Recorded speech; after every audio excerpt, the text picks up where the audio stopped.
Hey guys, what's up? Nightshow123 here. I'm coming to you today to do a deck profile, but first I really do want to apologize. I haven't been making videos for a while. What happened is I got the camera, like when I got this camera, I got it really close to when the school year was about to end, and I had to be prepared for all my exams and stuff, and Yu-Gi-Oh really wasn't a priority at that point. So I'm just getting back into the swing of things. I figured out my summer schedule. I should be uploading videos every Tuesday, Wednesday, and Thursday as of now during the summer, and then I'll make a new schedule based on next year's school and how I'm going to and how pretty much I'm gonna go to my local during the week and such. But out of school now, so I'm gonna be uploading a lot more videos frequently, hopefully. But I'm gonna go ahead and get right into the deck. This is the deck that I won my locals with Saturday. We only had 6 people there. Didn't have a really big turnout, but I did win. I played Inzektors, and my deck's pretty much the Billy Break build, minus a couple cards, but I'm gonna go ahead and get right into it. The deck's obviously 3 Dragonfly, best Inzektor, probably most likely to get hit by the ban list because I mean, it's too broken of a card, especially with the new support like Hopper and just support like Hopper and Ladybug makes this deck run so much smoother because you don't have to have Hornet to pop stuff. Next we have the lesser Inzektor, 3 Centipede. This one is a really good search engine. Now that now personally that I like Sword in the deck, I do play Sword, and I'm also playing like giga-mantis. The OTKs are so versatile in this deck now. Like, pretty much if Inzektors win, I doubt they're going to be doing it. I doubt they're going to be doing it with Centipede. I bet they're going to be I doubt they're going to be doing it without OTKing. 3 Hornets. Probably one of the best Inzektor monsters. Also one of the most expensive. That's like if you can find Hornets, you should definitely play this deck because pretty much that's all you need to play this deck are the Hornets. And then you can pretty much play it, and like the rest is just filler. I mean, but this is like really this is probably one of the best decks in the format because it can get around almost it can get around almost all the decks except for Dino Rabbit, which has a really bad matchup against. But I will explain the Dino Rabbit thing a little bit later. But the Hornets really are the best play. Pop anything you want. Next, I'm playing 1 Hopper just like Billy Break did, along with 1 Ladybug.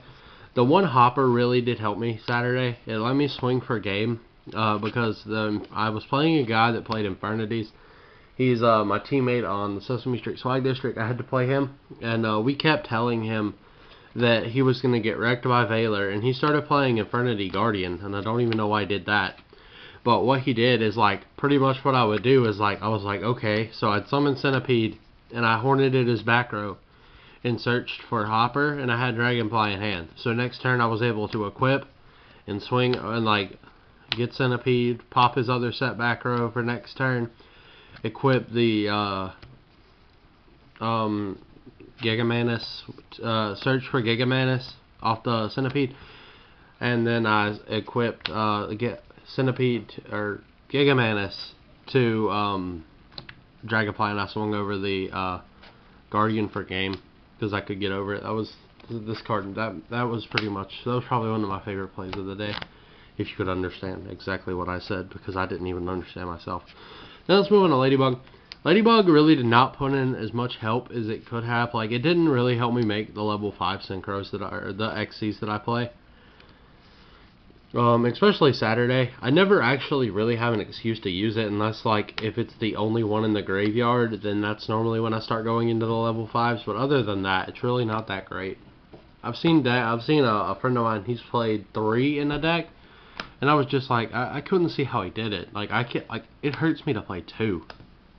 Alright, next we have 1 giga-mantis. Pretty much really good helps for almost all the OTKs. Next we have 3 tour guides and the 1 Sangan. I know a lot of Inzektor decks before did not play this engine, but apparently since Billy Break did it, I started testing with it a little more. I didn't really change his build around, I just built it and started playing with it. With a couple minor exceptions, but yeah, but I did start playing with it, and the tour guide engine really helps because on turn 1, especially against the Dino Rabbit matchup I had Saturday, I could just go tour guide, saying in set like Fiendish Chain and pass turn, and like he would have to beat over it eventually because he would make Logia, or I would have to Veiler the Logia, and then when he killed the Sangan, I would pretty much search for a Veiler to stop any other rabbit plays that he would make. But it's a really good engine in Inzektors. A lot of people, I just like the other, like, now that they're playing this is really the problem, is that now you can search for almost anything, and that's pretty much the best part about it. 3 effective Veilers. The format really supports playing 3 because of the mirror match. You're going to get hit by it. You can hit them. Dino Rabbit, you can now Veiler Rabbit, so that's a really big play that you have to do.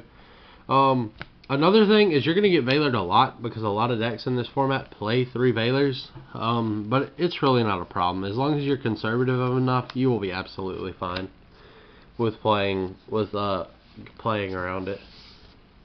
Because I played around them all day. My final match was against a mirror match, and like I Veilered his Dragonfly. Next turn I mind controlled it, and then I popped his back row, and I was able to go off with his own card. We got 1 Gores. This is the only card that Billy Break did not play in his main deck. He sided Gores. I love it in the main deck because, especially against the Dino Rabbit matchup that I had Saturday, pretty much how it happened is he just kind of, like, he had no idea what I was playing until like turn 10. He had no idea what I was playing until like turn 10. Because he like swung a Valagia, Gores, and I dropped the Gores, he let it go through. And then I was able to like beat him down because of a play mistake, I don't know. And then the 1 BLS, because you're playing 3 Veilers, you can play this card and it really wins because the Armory Arm and the extra dag really does help it out too. For the OTK. Next is spells, 3 MSTs, because you got Shadow Mirrors that you've got to compete with, along with like traps and other cards that they're just going to hurt you, so like skill drains, that's in here for this too. That's why you have to play 3. 2 Inzektor Swords, probably another one of the best cards ever because like I can just Centipede, search for Sword, and then like equip it to Dragonfly, pop it with the second Centipede or something that I have on the field, and then Dragonfly goes off. Like, such a broken card. Just, you have no idea. Starts a lot of OTKs with this card. 1 Heavy Staple. This is actually probably one of the best staples versus this deck. Because without this staple, a lot of decks would, because without this staple, they would be able to stop a lot of your plays, and that's how I won one of the games. Actually, I heavied his back row, and then I went off for the OTK because he had a lot of monsters, and I just won. 1 Book of Moon. Book is actually not as great. Like if I had to take out any card in this deck, it would probably be Book of Moon. 1 Reborn helps with OTKs. 1 Dark Hole clears fields. Staple. Another card Billy Break did not play is Foolish Burial. I could not find a Fiendish Chain on Saturday to save my life, so I just played Foolish, and it really did come in handy. I actually, at one point, I had to Foolish Burial a Veiler to bring out the VLS in my hand to beat the Dino Rabbit player. That was a really good thing, too. Now the traps. 2 Threatening Roars. I've seen Billy Break played this in his Philadelphia build. This card is really, really good because versus dragons, it says that you can't beat me this turn. Versus Dino Rabbit, you can't beat me this turn. This card pretty much says you cannot lose this turn, so, which makes it really good because they can go Inzektor combo, and at the end of their combo, Threatening Roar, and they just kind of have to give up. Like if you have Dark Hole, you would have lost. 2 Call of the Haunteds. These are just in here for the OTK part of the deck. 2 Torrentials, pretty much for things just regular staple. 2 Warnings, staples, or the Solemn Trio, better yet. Just 3 good staples. And then the 1 Fiendish Chain that I did have, I played. So yeah, came in handy. Now I'm going to move on to the side deck. I don't really have much more time in this video left, so I'm just going to go ahead and kind of speed through it. I sided 2 Thunder Kings. Sided this in against Dino Rabbit and my Inzektor Mirror because like I can just summon and beat over, and I'll not lose to Veiler as much because like if I can beat them down constantly with Thunder King. Another good side card for Rabbit is I sided 2 Raikos. Really did come in handy. I actually was able to set Raiko, and I was like, I kind of bluffed the guy. I was like attacking to my set Raiko. He was like, you did not side Raiko, and he attacked into the Raiko, and he had to negate it with and he lost his Logia. One Crow, mainly for Inzektors or any other like one card graveyard remover stuff. 3 Messenger of Peace. This card was amazing. I sided in against Dino Rabbit, and I swear I had him I had him for at least a good 3 or 4 turns. I had him with this card. It was just sitting there, and he could not get rid of it because he couldn't draw an MST for his life. Next we have 2 Smashing Grounds. This is another good rabbit card too. Just helps you win. Gets rid of all stuff like Logia, forces them to negate. Mind Control, mainly for the mirror, because I can mind control the stuff and just take it and use it. 2 Decree.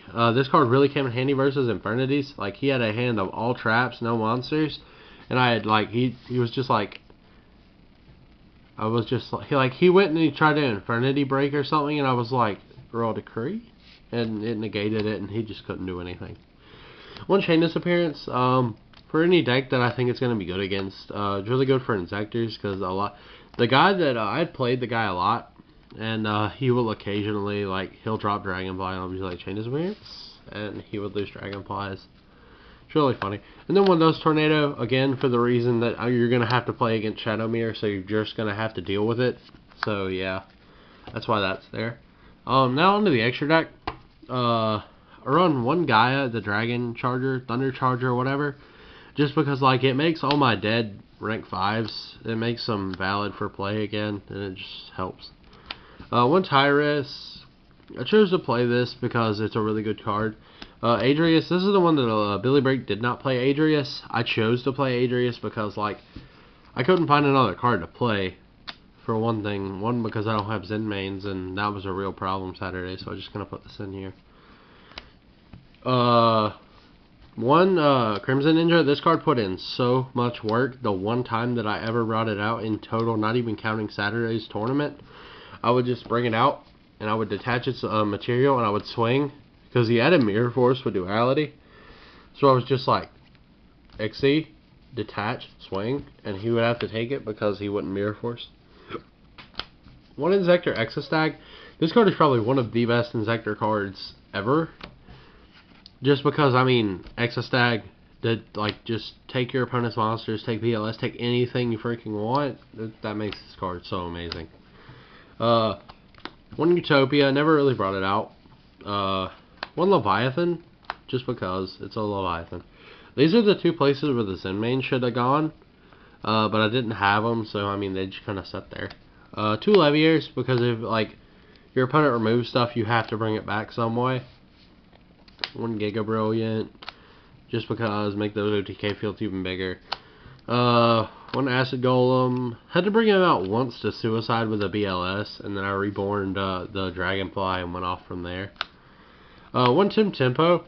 I used this to counter Logia, actually. No, I used it to counter my friend's Zen mains, because I was I exited into the Tempo, and then I just I was activate effect, detach a material from your Zen mains, and he was okay. So next, and then I kind of passed it to him. During his turn, I activated this card's effect again and removed the other material. Next turn, I forgot that he was at 27, and I was able to swing over his Archfiend, which made it pretty cool. And then finally 1 Armory Arm, just because it's the only synchro you actually need because of the BLS play. Alright, so that's my Inzektor deck that I won my local with last Saturday. I'm sorry that the video took a little bit too long. But anyway, this is Nightshore123. Remember to comment, rate, subscribe, and look forward to more videos, guys. So thanks for watching.